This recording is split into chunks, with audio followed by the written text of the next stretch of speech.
নাফরমান, ঠিক কি মানুষ রে।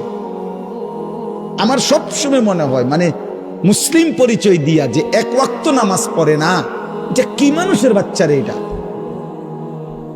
মুসলমানের ঘরে এত বড় জানোয়ার হইল কেমনে? এটা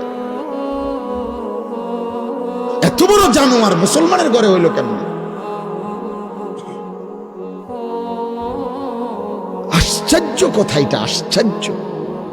এটা রীতিমতো আমার অবাক লাগে যে হায় হায় হায় হায় হায়। 365 দিনে খোদার এক বছরে ও কোনোদিন ফজরের নামাজ পড়ে নাই, কোনোদিন 5 ওয়াক্ত নামাজ পড়ে নাই। এমন মালি করে কেমনে কে বুলায় দিল? জন্মলগ্ন থেকে যে শুনছে সে মুসলমান, জন্মের পরে যার কানে আজান দিছে, একামত দিছে, যার মা মুসলমান, যার বাবা মুসলমান, যার বংশের সকলে মুসলমান, যার চারিদিকে মসজিদ, যার মিনারায় আজান, যার ঘরে ঘরে রবের কোরআন, যার চারিদিকে মাদ্রাসা,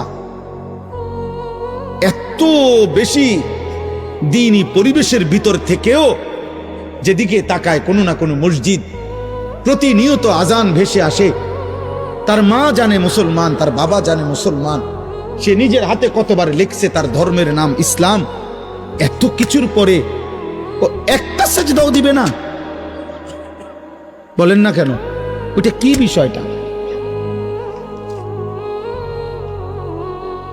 তোমরা যদি এখানে একটা ছেলে এমন থাকো দোস্ত, মায়ের বুকের যদি 1 ফোঁটা দুধ পান করে থাকো, একবার বলো কে তোমার এমন মালিক ভুলায় দিল?